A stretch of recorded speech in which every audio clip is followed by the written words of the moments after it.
सभी को नमस्कार। हमारे बहुत सारे मित्रों ने ये रिक्वेस्ट किया कि एम्प्लॉय पेंशन स्कीम 1995 के जो नया pension on higher wage after the decision of the Supreme Court on 4 November 2022 के बारे में कि पेंशन कैलकुलेशन कैसे होना है, इसके बारे में बड़ी ही जिज्ञासा से पूछा है। और इसमें बहुत सारे लोगों को कन्फ्यूजन में भी है कि कैसे कैलकुलेशन होता है। हालांकि ईपीएफओ ने अपना गाइडलाइंस में जो लोगों को इंटीमेट किया है, उसमें अपने कैसे कैलकुलेशन करना है उसके बारे में पूरा विस्तृत रूप से बताया है। फिर भी आम लोगों के समझने के लिए मुझे ये रिक्वेस्ट किया गया कि एक वीडियो आप बनाइए और सभी के साथ साझा कीजिए ताकि ये समझने में आसानी हो। तो मित्रों, सबसे पहली बात यह है कि हम इसके बारे में पहले जानें कि पेंशन ऑन हायर वेजेस कैसे कैलकुलेट करना है। इसके लिए बहुत ज़रूरी है कि हम कुछ इसमें इम्पॉर्टेंट पॉइंट को जान लें। ये इम्पॉर्टेंट पॉइंट जो है ईपीएस 1995 के स्कीम के हिसाब से बताया जा रहा है। इसमें जो सबसे पहला पॉइंट है आप देख रहे हैं स्क्रीन पर कि है what is higher wage and what is statutory wage ceiling. दूसरा पॉइंट है इंपॉर्टेंस ऑफ 16/11/1995 एंड 1 सितंबर 2014। नेक्स्ट है डेट ऑफ एग्जिट और date of superannuation from the scheme. चौथा है पेंशनेबल सैलरी, फिर pensionable service and past service, eligible service for new entrant and existing member and date of commencement of pension. ये 7 point जो हैं इसमें ऐसे हैं जो हर समय हमारे बात को बोलने के समय वो चीज रिपीट होंगे। इसलिए इन सब चीजों को समझाने के लिए जरूरी है कि इस इंपॉर्टेंट पॉइंट को मैं पहले डील कर दूं। तो सबसे पहले पॉइंट वाइज हम डील करते चलेंगे इंपॉर्टेंट पॉइंट्स को। जो सबसे पहला बात है हमारा हायर वेज क्या है। देखिए, ऐसा नहीं है कि 2014 के पहले हायर वेज के ऊपर पेंशन देने का प्रावधान नहीं था। ये प्रावधान पारा 11(3) ऑफ ईपीएस स्कीम 1995 में पहले से था, जिसको कि मॉडिफाई किया गया 2014 में, 22 अगस्त 2014 में। और उसमें से कुछ पार्ट को डिलीट कर करके सिर्फ जो उसमें पेंशनेबल सैलरी का पार्ट था वो सीलिंग को, सॉरी, स्टैट्यूटरी वेज सीलिंग का जो पार्ट था केवल उसको रखा गया। तो जो पहले 11(3) का पारा जो पहले दिखता था, जो कि 16 मार्च 1996 में अमेंड करके स्कीम में लाया गया था, उसमें था कि एम्प्लॉयर और एम्प्लॉय ज्वाइंटली एक ऑप्शन देंगे कि उनका जो है टोटल जो वेज है, जिसमें हम लोग बेसिक प्लस डीए काउंट करते हैं, उस टोटल वेज पर हम ऑप्शन दे सकते हैं कि हमको उसके ऊपर पेंशन दिया जाए। That means 8.33 of the total higher wage जो हमारा बेसिक प्लस डीए कॉन्स्टिट्यूट करता, उसका ऊपर हमको पेंशन मिलता। ऐसे उस समय वेज सीलिंग जो था वो 5,000, और उसके बाद जो रिवाइज हुआ था मार्च 1996 में वो 6500 का था। ये वेज सीलिंग जो 5,000 और 6500 जो पहले था 1996 के बाद 2014 तक रहा, 2014 में जो इसमें अमेंडमेंट हुआ उसमें आप देख सकते हैं ये स्टैट्यूटरी जो सीलिंग है ये 15,000 को नोटिफाई किया गया, जो कि पहले 96 के बाद मार्च 1996 के बाद 6500 था, और उसके पहले ये 5,000 था 1995 से 96 तक। तो आप ये देख सकते हैं ये प्रोविजन जो है, इस प्रोविजन में से ये पार्ट को, जो जो ये पार्ट आप देख रहे हैं, इस पार्ट को हटा करके सिर्फ उसमें स्टैट्यूटरी वेज सीलिंग का पार्ट को रखा गया। लेकिन वस्तुतः 11(3) पारा 11(3) के अंदर पहले से ये प्रावधान था कि हायर वेज पर पेंशन दिया जा सकता है, जिसमें कंट्रीब्यूशन जो है आपके वेज का 8.33% ऑफ वेज आपका एक्चुअल सैलरी पर वो कंट्रीब्यूशन के रूप में जाता, दोनों एम्प्लॉय का भी और एम्प्लॉयर का भी। जिनका अगर कोई अपना ऑप्शन नहीं दिए हैं, उनका जो वेज सीलिंग था 5,000 और 6,500, क्योंकि जब से ये 6,500 आया तो उसको पहले से ही रिट्रोस्पेक्टिव इफेक्ट से काउंट हुआ है, या इसकी यानी कि 16/11/1995 से ही उसको 6,500 काउंट किया गया है। 5,000 का पहले प्रोविजन था, लेकिन जब ये अमेंडमेंट हुआ 96 में तो इसको इफेक्ट दिया गया है 16/11/1995 से। दैट मीन्स जब ये स्कीम 1995 की स्कीम जब आई थी तब से इसको इफेक्ट दिया गया है। इसलिए हम सब जगह देख रहे हैं कि पहले का जो वेज सीलिंग है वो 6500 ही हम काउंट करते हैं। तो आपने देखा कि ये जो स्कीम का जो प्रोविजन था 11(3) के अंदर ये एग्जिस्ट कर रहा था, लेकिन 14 में जो ये ऑप्शन था 11(3) के अंदर ज्वाइंट ऑप्शन देने का प्रावधान को विड्रॉ कर लिया गया और उस समय जो भी एग्जिस्टिंग मेंबर थे उनको केवल 6 महीने के लिए ये ऑप्शन देने के लिए दिया गया था कि 6 महीने के अंदर और ऑप्शन नहीं देते हैं तो आपका ये फर्दर ऑप्शन देने का राइट्स खत्म हो जाएगा। लेकिन सुप्रीम कोर्ट के डिसीजन जो आई हमारे पास 4 नवंबर 2022 को, उसमें सुप्रीम कोर्ट ने कहा जो भी कंफ्यूजन इस लेजिस्लेशन को लेकर के लोगों को अंडरस्टैंडिंग के बीच में हुआ, उसके लिए जिस दिन से सुप्रीम कोर्ट ने ऑर्डर दिया उससे अगले 6 महीने में आप दोबारा उन लोगों से एलिजिबल जो भी एम्प्लॉय होंगे, जो भी मेंबर होंगे, उनसे आप 6 महीने के अंदर ऑप्शन लेंगे। इसके अंदर बाकी सभी लोगों ने ईपीएफ ईपीएफओ ने सभी से उसके लिए ऑप्शन मंगाया जो आपने ऑप्शन दिया।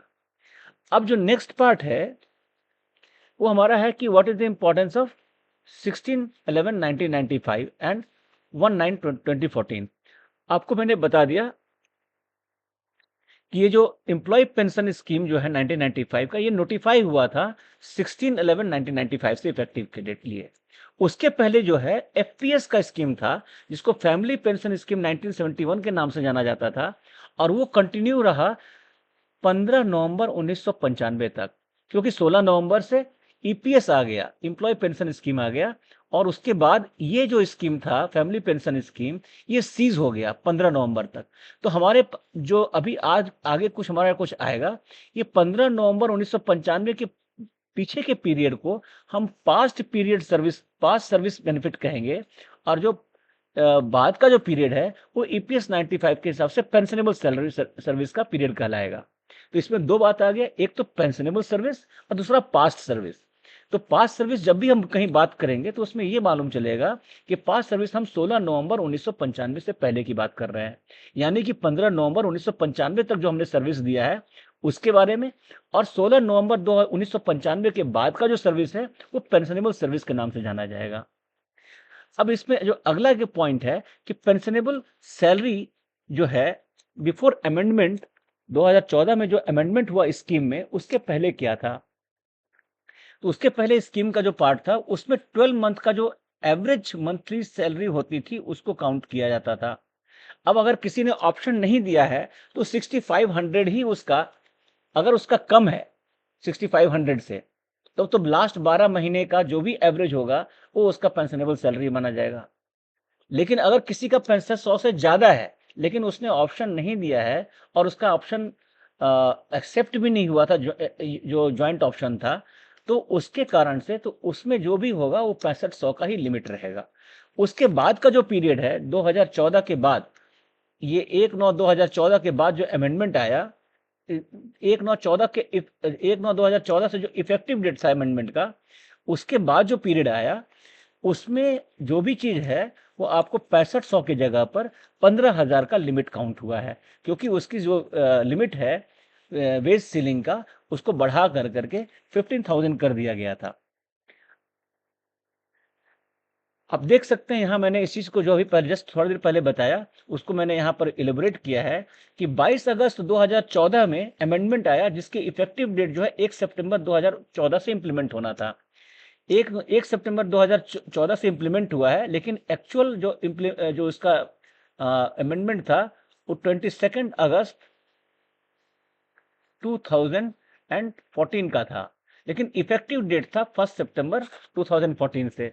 इसमें जो चेंजेस किए गए थे इसमें तो एक तो वेज सीलिंग का जो स्टैट्यूटरी वेज सीलिंग को अमेंड किया गया 15,000 जो कि पहले 6500 था।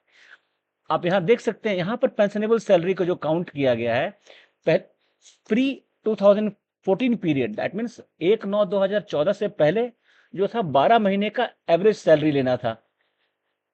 अगर किसी का 6500 सीलिंग है तो 6500 तक लेना है, उससे कम होगा तो उसका एवरेज, और अगर आपका ज्यादा होता है उसका एवरेज। अगर ऑप्शन दिया है ज्वाइंट्स का, ज्वाइंट हायर वेज पेंशन के लिए, इस ज्वाइंट का कहने का मतलब है एम्प्लॉयर एंड एम्प्लॉय दोनों का ज्वाइंट ऑप्शन, तो वैसे केस में जो भी चीज कैलकुलेशन होगा या 15,000 का लिमिट हो या आपने हायर वेज जिसमें भी लिमिट दिया है उसमें जो भी काउंट होगा वो कैलकुलेशन होगा contributory period of service in the span of 60 months preceding the date of exit from the membership।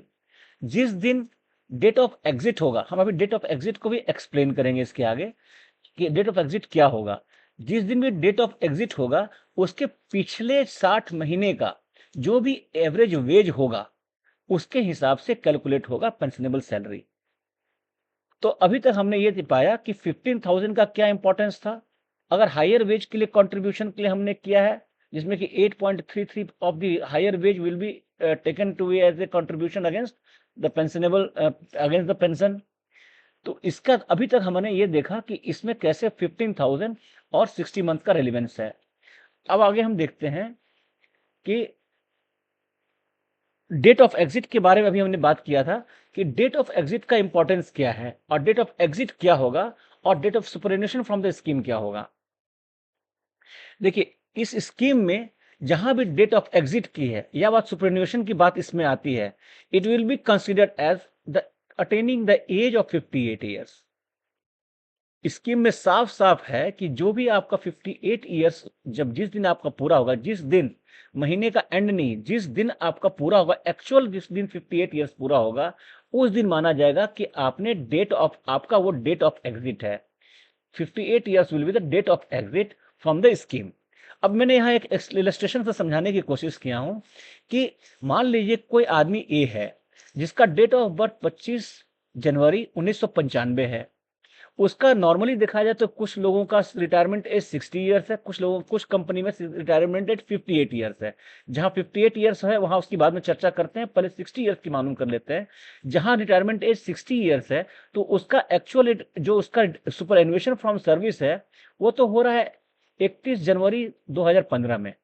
लेकिन ये डेट ईपीएस के लिए डेट ऑफ एग्जिट नहीं माना जाएगा।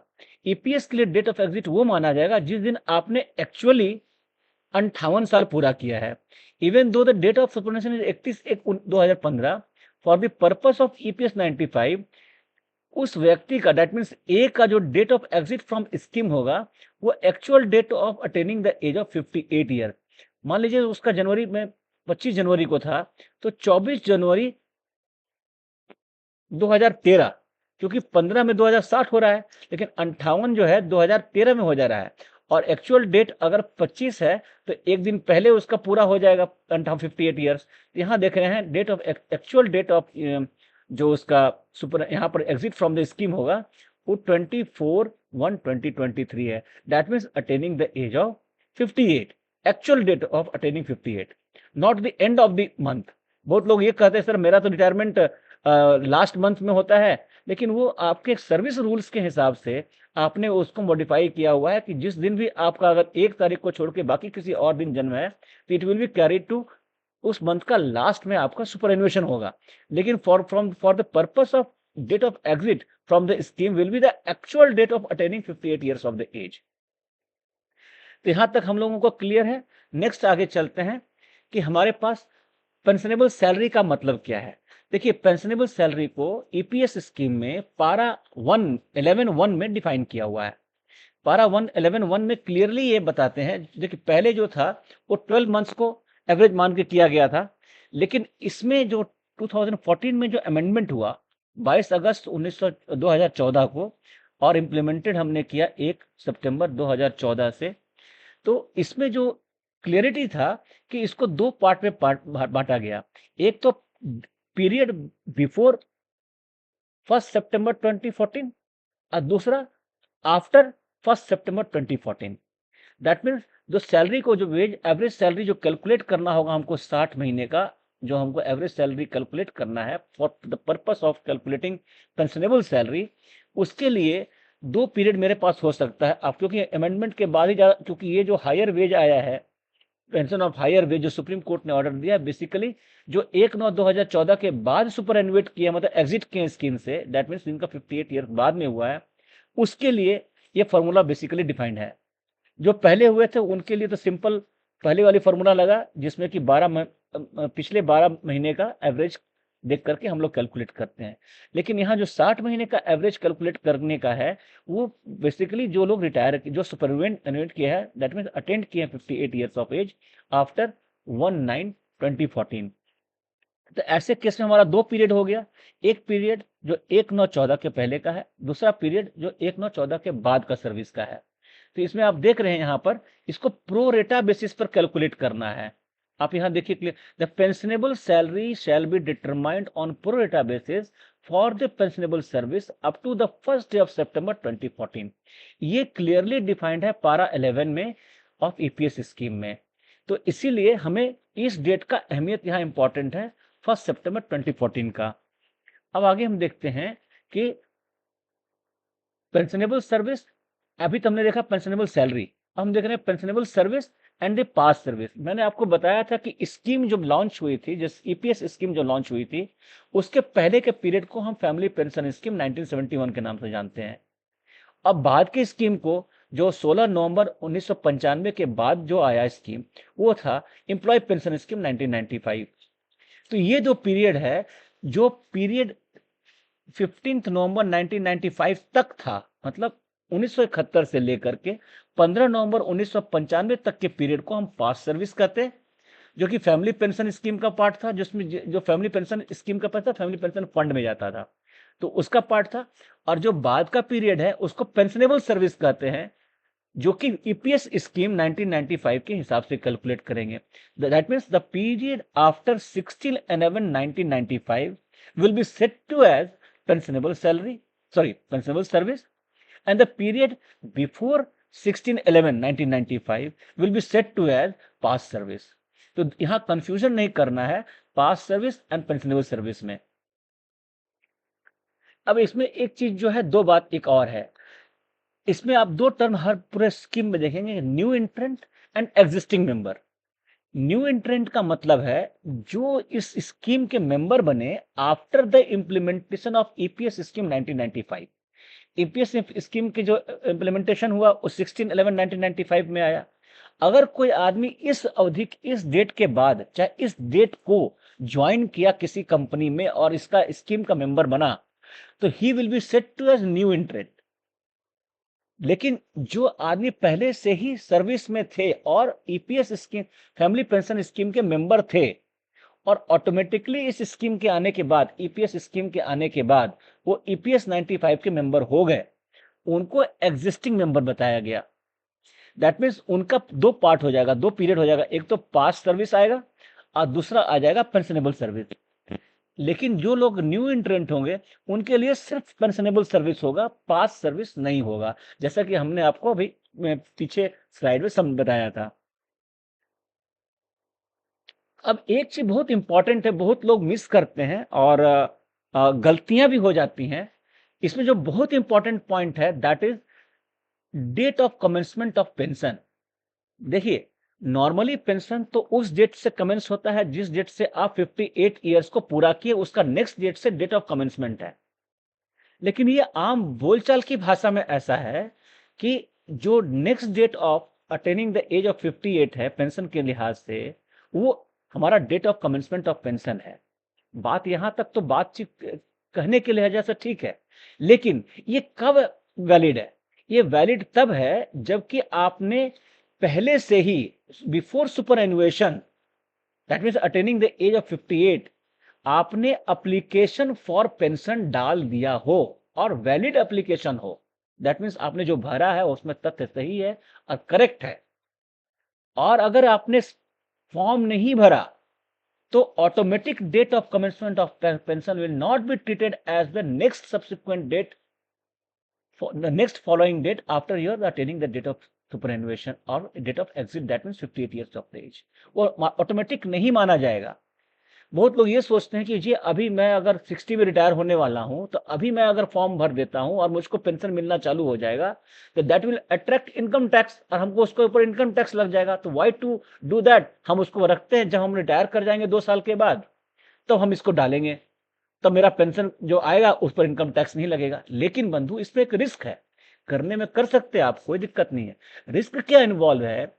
अगर आपके डेट ऑफ एग्जिट और फॉर्म भरने के डेट तक में जब आपने वैलिड फॉर्म भरा हुआ सही है और वहां पर जमा कर दिया, उस डेट के बीच में अगर कोई पॉलिसी या स्कीम में चेंज हो गया, तो जो चेंज पॉलिसी है या स्कीम है वो आप पर इंप्लीमेंट हो जाएगा, क्योंकि जिस दिन आपने फॉर्म भरा है उस दिन स्कीम क्या था वो आपके लिए वो इंप्लीमेंट होगा। भले ही आपको पेंशन बैक से लगेगा, from the date of superannuation 58 years आपने पूरा किया उस दिन से लगेगा, लेकिन applicability of the scheme will be as per the scheme available और ऑन वॉग on the date of filling your form, submitting your form.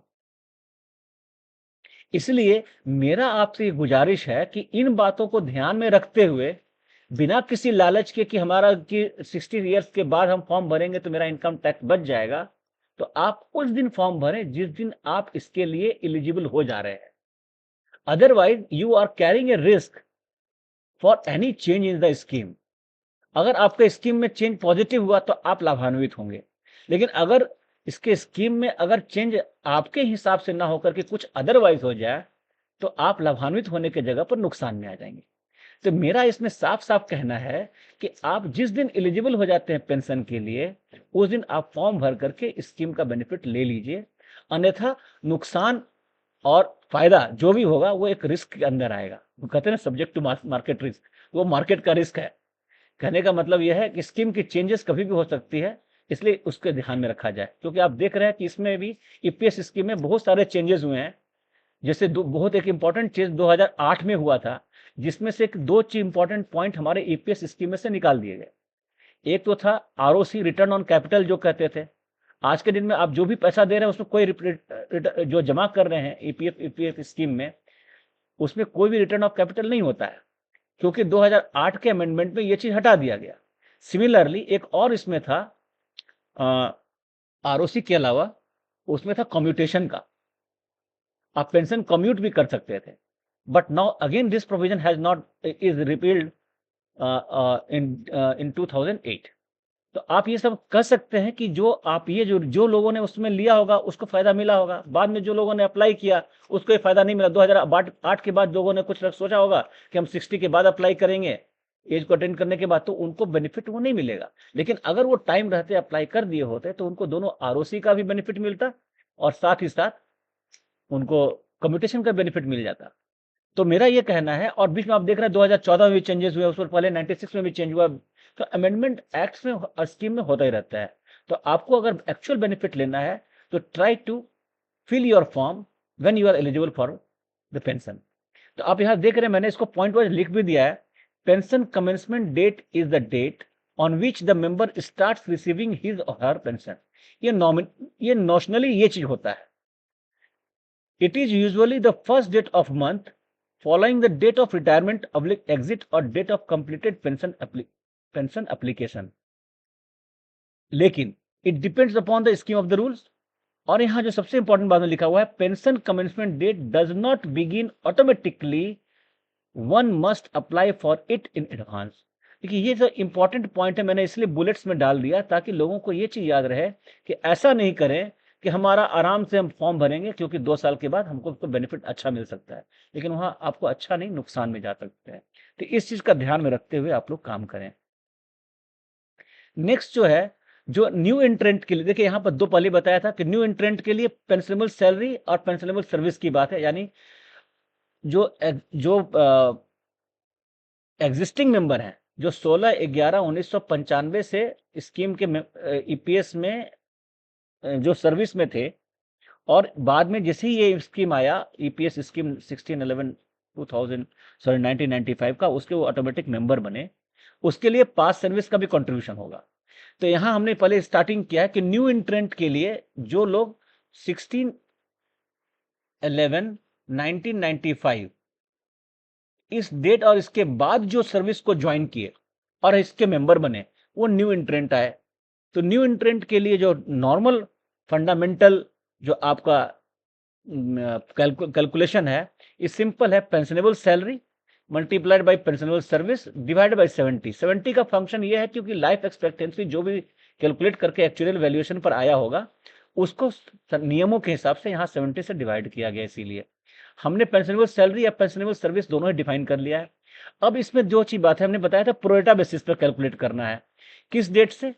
First day of the September 2014, उसके पहले वाले पीरियड का और उसके बाद वाले पीरियड का, दोनों का प्रोरेटा बेसिस पर कैलकुलेट करना है।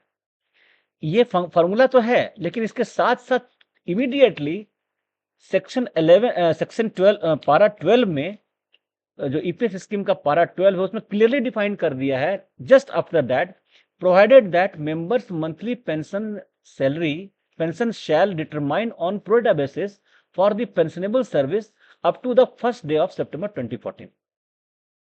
तो अब इसको हम चैलेंज करने की जगह पर हमको इसी के साथ का काम करना है। इसमें हम प्रॉस एंड कॉन्स जाएंगे तो हर चीज का एक जस्टिफिकेशन है, और उसके बाद ये है, बहुत लोग इसके अगेंस्ट में भी कोर्ट में गए, लेकिन अभी जो हमारे पास एग्जिस्टेंस में है और जिसको ईपीएफओ ने क्लियरिफाई किया है, हमें इस ढंग से आगे बढ़ना है।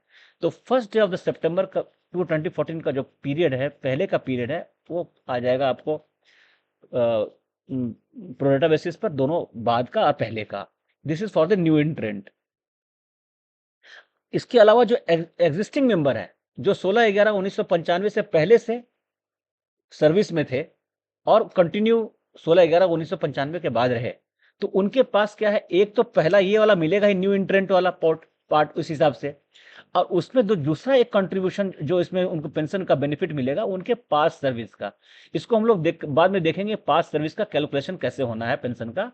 तो आप देखेंगे कि पास सर्विस एंड न्यू एंट्रेंट दोनों को ऐड करेंगे तो उनका एग्जिस्टिंग मेंबर का जो पेंशन है वो डिटरमाइन होगा। नेक्स्ट हम देख रहे हैं जो लोग 1/9/2014 के पहले रिटायर कर गए, क्योंकि अभी हमने दोनों बताया कि कैसे प्रोरेट होगा, लेकिन जो 1/9/14 के पहले, क्योंकि नया अमेंडमेंट जो आया था 22 अगस्त 2014 को, उसका इम्प्लीमेंटेशन 1 सितंबर 2014 से हुआ। तो जो लोग 1/9/2014 से पहले रिटायर कर गए, मतलब 58 years of the age, attend before 1/9/2014, उनका सिंपल कैलकुलेशन का फॉर्मूला यही रहेगा, उसी फॉर्मूला के बेसिस पर, लेकिन पेंशनेबल सैलरी जो होगा ये होगा।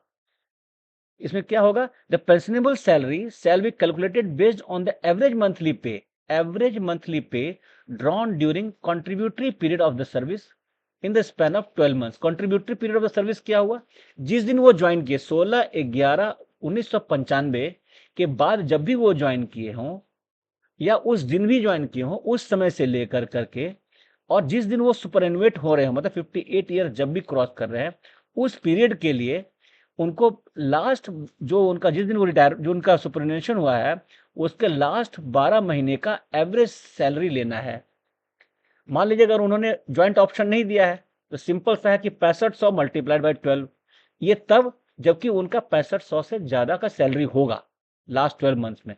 लेकिन अगर 6500 से ज्यादा का उनका सैलरी नहीं है, तो जितना उनका एक्चुअल सैलरी होगा उसका लास्ट के 12 महीने का एवरेज ले करके उसको माना जाएगा पेंशनेबल सैलरी, और जो उनका पीरियड हुआ पेंशनेबल सर्विस माना जाएगा, डिवाइडेड बाई 70। सिंपल फॉर्मूला है।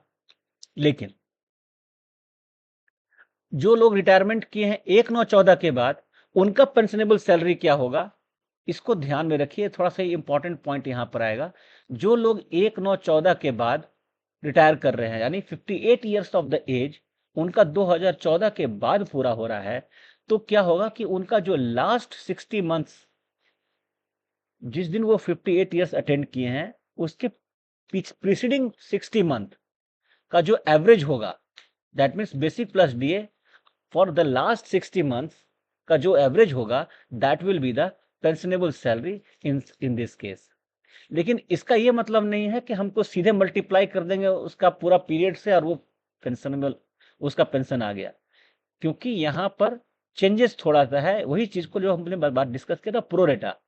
इस 60 मंथ्स का एवरेज तो होगा पेंशनेबल सैलरी, लेकिन कैलकुलेट कैसे करना है इसका फंडामेंटल्स हम आगे देखेंगे स्लाइड्स में, एक दो स्लाइड्स के बाद देखेंगे। इसके पहले कुछ इंपॉर्टेंट पॉइंट है वो डिस्कस कर ले, लेकिन यहां पर माना जाएगा कि पेंशनेबल सैलरी जो है उसका लास्ट 60 मंथ का जो प्रीसीडिंग लास्ट 60 मंथ है, उसका एवरेज जो होगा उसका पेंशनेबल सैलरी होगा।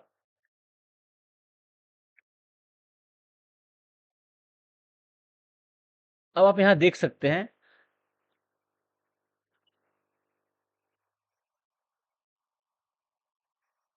अब हमें सीधे आते हैं कैलकुलेशन पर जब पहुंचना होगा। अब ये calculation of pension in higher wage cases will be on pro rata basis as per the provision of EPS 1995।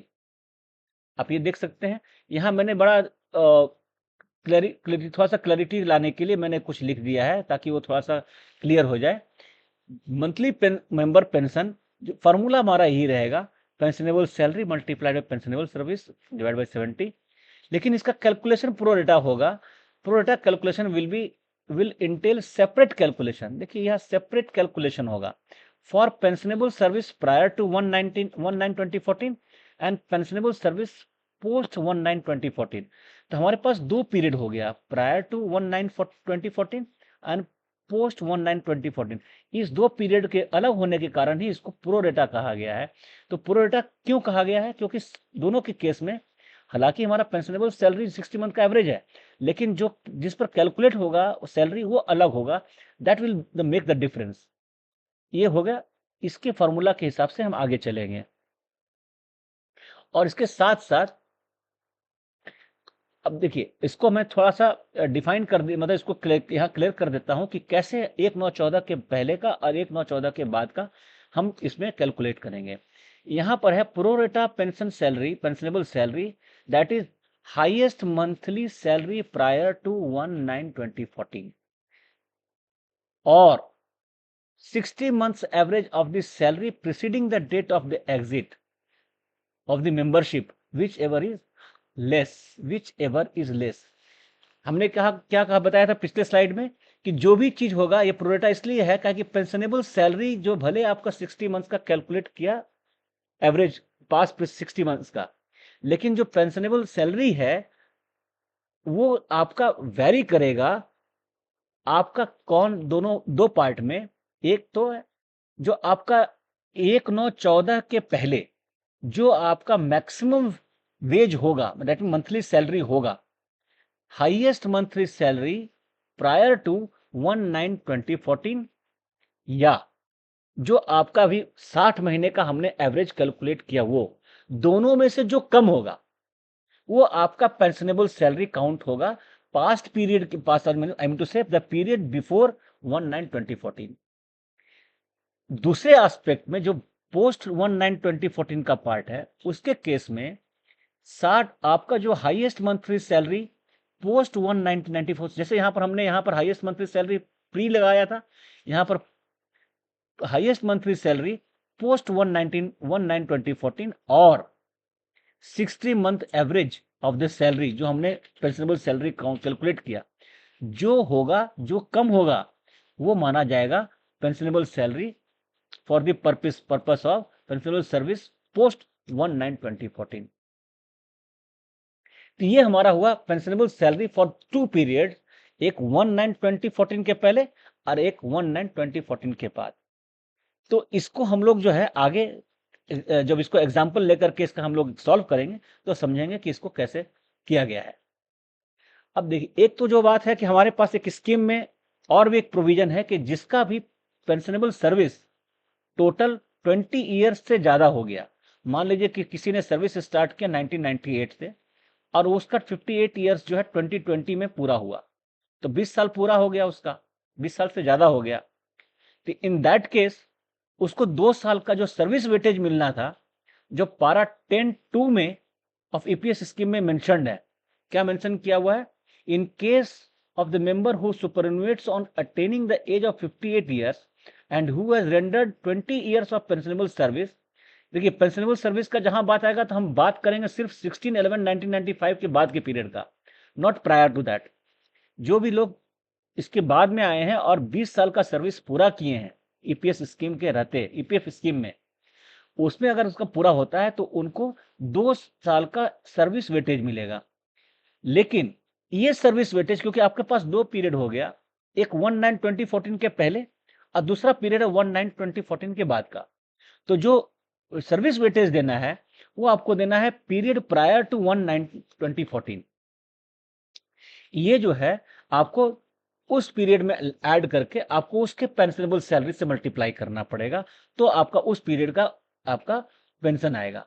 तो हमारे पास पेंशन को जोड़ने के लिए 2 पीरियड का काउंट इसमें आ रहा है, जो ईपीएस 95 में जो 2 पार्ट हो गया, 1/9/14 के पहले, 1/9/14 के बाद।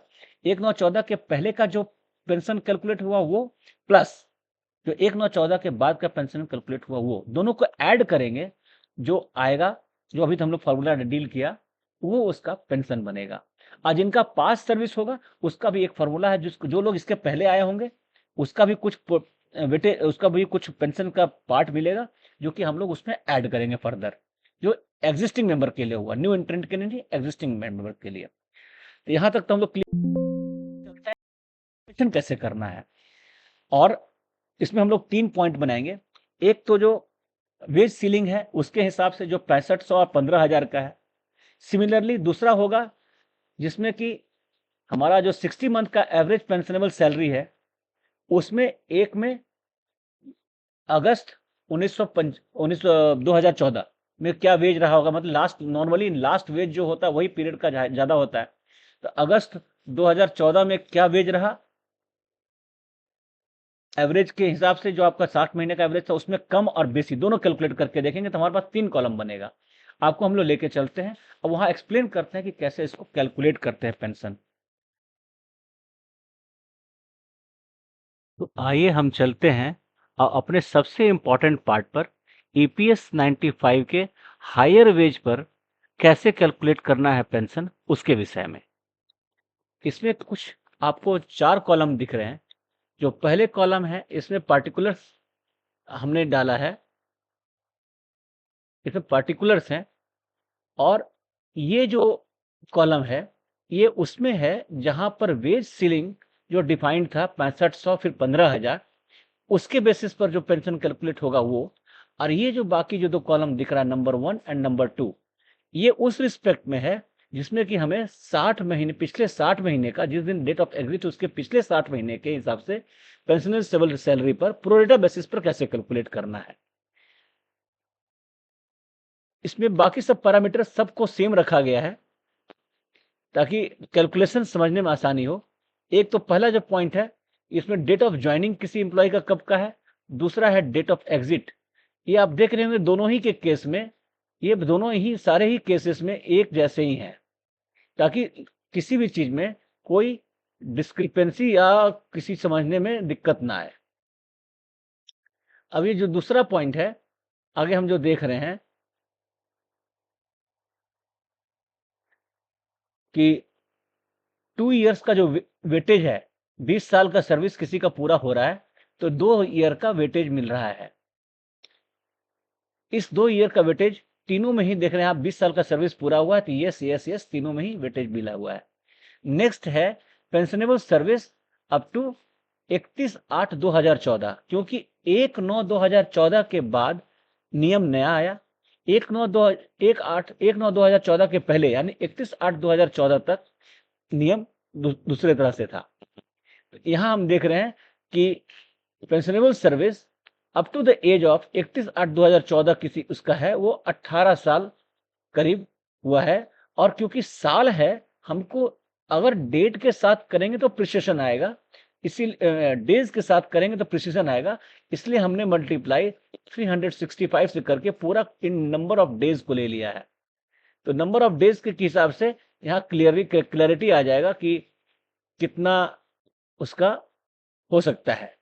अब आप देखिए नेक्स्ट जो है ये आ रहा है कि एक total pensionable service up to 31/8/2014 plus 2 year का वेटेज। यहां पर ये जो फिगर था प्लस 2 साल का वेटेज जो मिल रहा था 20 साल पूरा होने पर, वो भी जुड़ा हुआ है।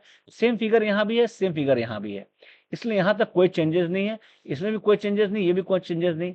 Next, pensionable service after 1/9/2014। अब देख रहे हो उसके बाद का पीरियड करीब उसका 9 साल का है, क्योंकि 31/8/2023 में रिटायर किया, सुपर एनुएट हो रहा है, यानी 58 ईयर्स हो रहा है। तो ये 9 ईयर्स मल्टीप्लाइड बाय 368, तीनों में सेम फिगर है, इसलिए यहां तक कोई कंफ्यूजन नहीं है। तो 2 पीरियड हो गया मेरा। एक तो पीरियड जो 1/9/2014 से पहले का है, इंक्लूडिंग 2 ईयर्स ऑफ वेटेज, वो वो हो गया 7,300 दिन का। और जो 1/9/14 के बाद का पीरियड है वो 3,285 दिन का हमारा पीरियड है।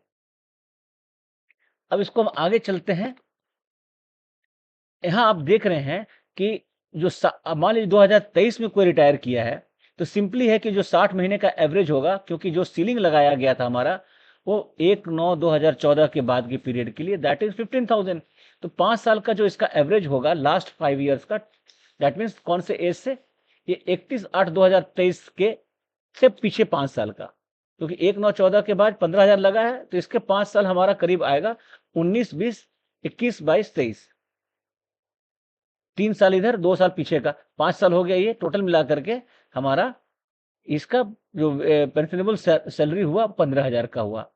सिमिलरली इस केस में हम ये देख सकते हैं कि यहाँ का पेंशनेबल जो 5 साल का जो पीरियड है, जो हायर वेज का है, हायर वेज का जो उसका पेंशनेबल सैलरी कैलकुलेट करके दिखाया कि मान लीजिए कि उसका वेज सैलरी जो है 18,000 हुआ। अगर वो पूरे अपने बेसिक प्लस डीए पर 8.33% का कंट्रीब्यूशन एम्प्लॉयर दोनों दे रहा है, एम्प्लॉय एंड एम्प्लॉयर दोनों दे रहा है, और उसके बेसिस पर कैलकुलेट करने पर पेंशनेबल सैलरी है दैट इज 18,000। सिमिलरली यहाँ भी 18,000 है, क्योंकि यहाँ तक कोई चेंजेस नहीं है। अब चेंजेस जहां पर है वो हमारे पास नीचे के स्टेज में है। हमने क्या बताया था कि एक जो लास्ट 1/9/2014 के पहले जो भी मंथ है जिसमें सबसे ज्यादा सैलरी है, तो वो असंभवतः आपको अगस्त 2014 का ही आएगा।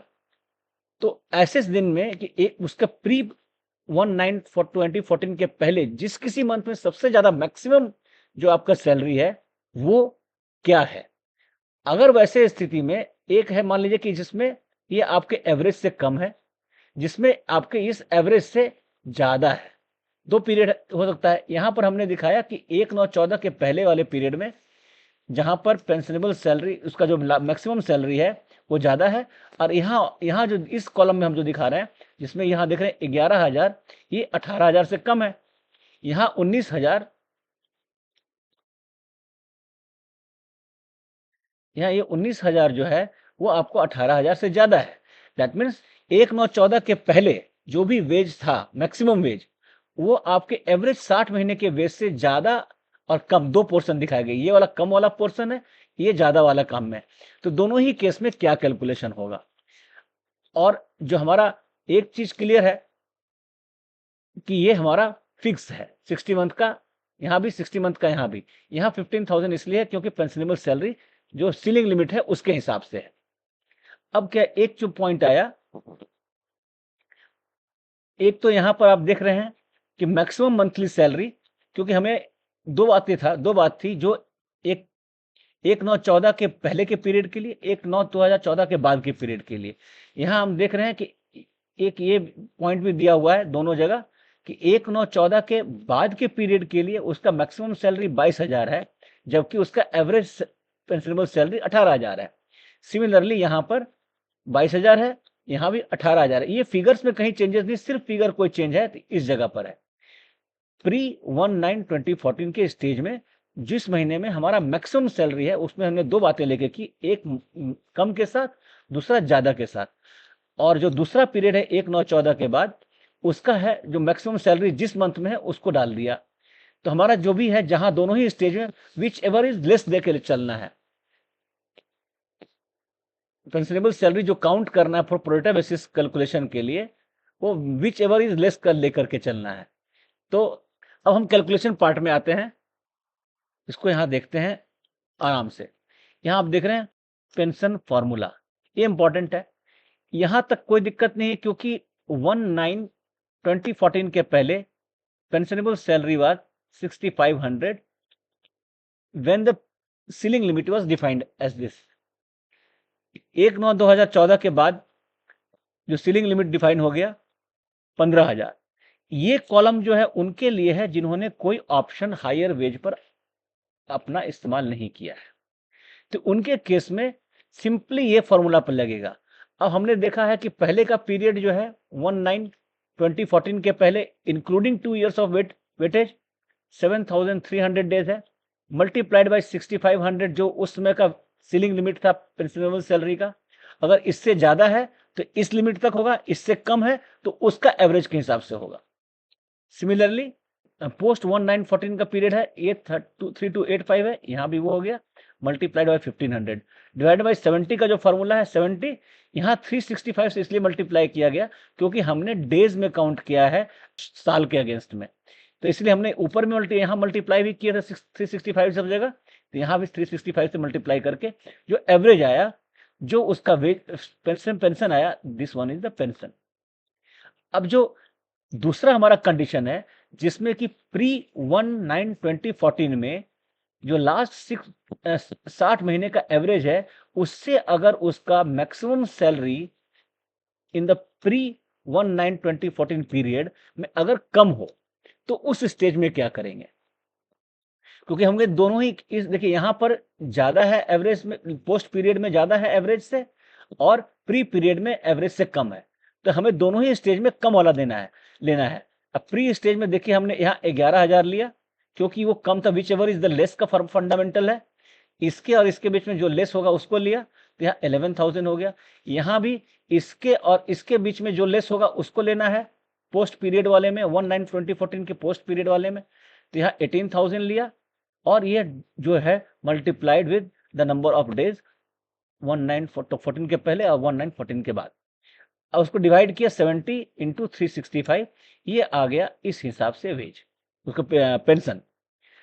सिमिलरली हमारा जो थर्ड जो एग्जाम्पल है जिसमें कि प्री 1/9/2014 में वेज जो है एवरेज से ज्यादा है, यहाँ कम था यहाँ ज्यादा है, इस जगह पर हमारा कम था, इस जगह में 1/9/14 के स्टेज में ज्यादा है, तो हमें क्या है विच एवर दी लेस लेना है, तो यहाँ 9 जैसे यहाँ 11,000 लिखा, तो यहाँ हम 19,000 नहीं लिखेंगे, यहाँ 18,000 लिखेंगे क्योंकि 18,000 is less then 19,000, which ever is less का फंडामेंटल है, तो विच एवर दी लेस के यहाँ पर 18,000 लिया, मल्टीप्लाई बाय 7,300 प्लस 3285 जो पोस्ट 1/9/14 का पीरियड है वो, मल्टीप्लाइड बाई अगेन इन दोनों के बीच में जो कम होगा पोस्ट 1/9/2014 का पीरियड, तो उसमें पेंशनेबल सैलरी 18,000 बनाम 22,000 जो कम होगा वो लेंगे, तो यहाँ वो कम लिया, डिवाइडेड बाई वही 70 का फैक्टर 70 मल्टीप्लाई 365, उसके हिसाब से कैलकुलेशन करने पर 7457 बना। तो आप देख सकते हैं कि थोड़ा सा अंतर होने से जो डिफरेंस हमारा लेस लेके चलना है, जो विच एवर इज लेस, वैसे केस में हमारा पेंशन कैसे कैलकुलेट हो रहा है। तो हमने 3 एग्जाम्पल के साथ तीनों तरह के स्थिति को यहाँ पर एलिबोरेटली देख लिया है। अब एक चीज इसमें आ रहा है कि जो भाई साहब हमारे इसमें 16/11/1995 से पहले काम कर रहे थे उनके स्टेज में क्या करना है। जो लोग 16/11/1995 के पहले काम कर रहे थे उनका जो पीरियड है वो इसके पहले का पीरियड पास्ट सर्विस में आएगा, पहले एक्सप्लेन कर चुके हैं। तो पास्ट सर्विस को जो एक्सप्लेनेशन है उसका हम कैसे पेंशन कैलकुलेट करेंगे, वो हमारे इस पेंशन में, इन दोनों पेंशन में अगर हम पहले से काम कर रहे हैं, चाहे इसमें भी तीनों में ही, तीनों की स्थिति में अगर किसी एम्प्लॉय ने 16/11/1995 से पहले काम किया है तो उस पीरियड को हम पास्ट पीरियड कर रहे हैं, जो फैमिली पेंशन स्कीम 1971 का पोर्शन था, उसके केस में भी हमें उस पीरियड का भी पेंशन मिलेगा, जिसका कैलकुलेशन का फंडामेंटल ये है जो मैं बता रहा हूं।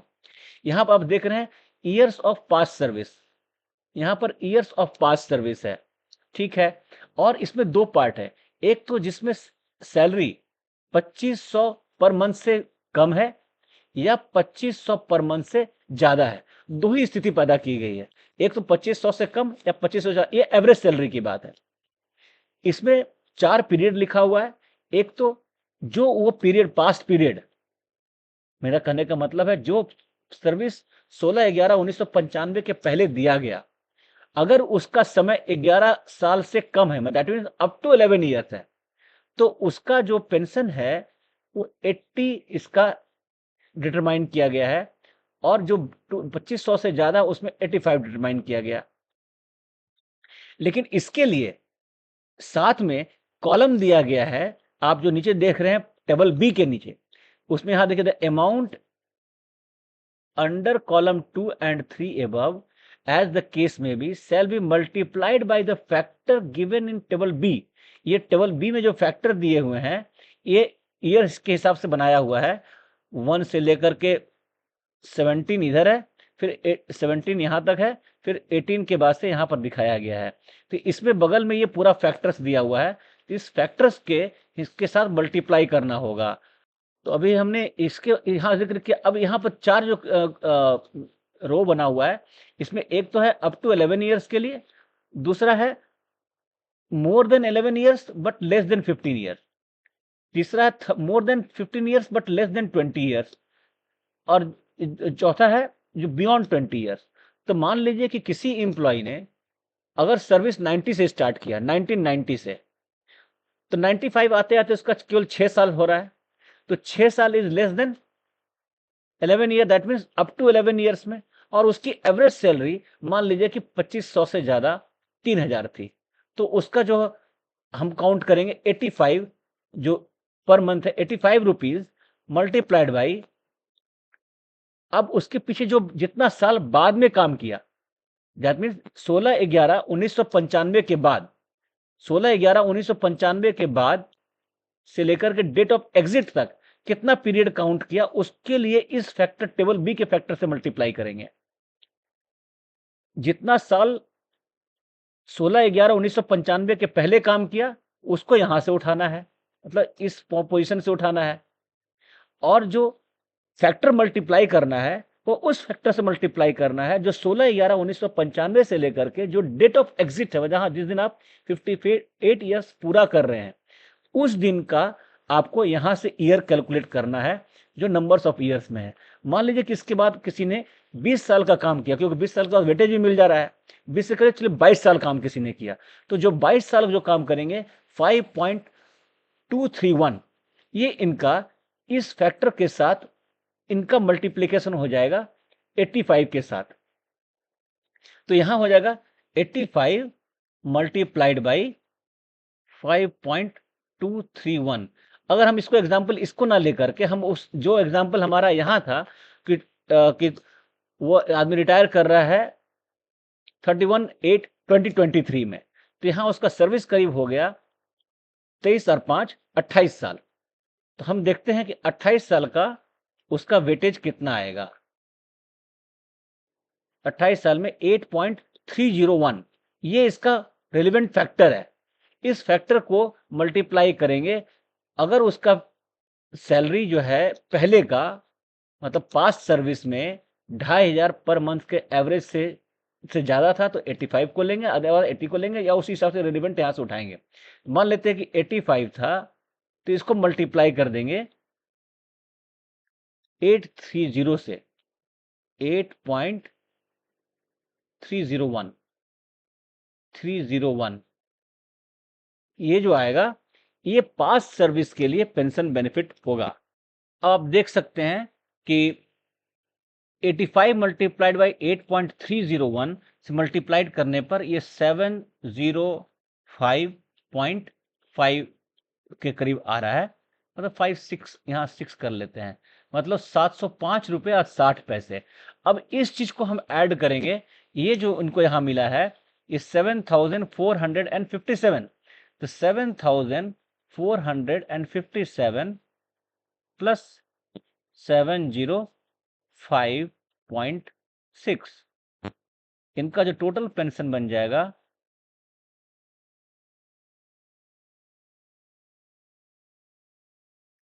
8,162 रुपये 60 पैसे। सिमिलरली अगर उनका ये चीज में लाई करेगा तो ये 5,457 प्लस अगर ये आएगा तो 5,457 प्लस 705.6 ये आएगा।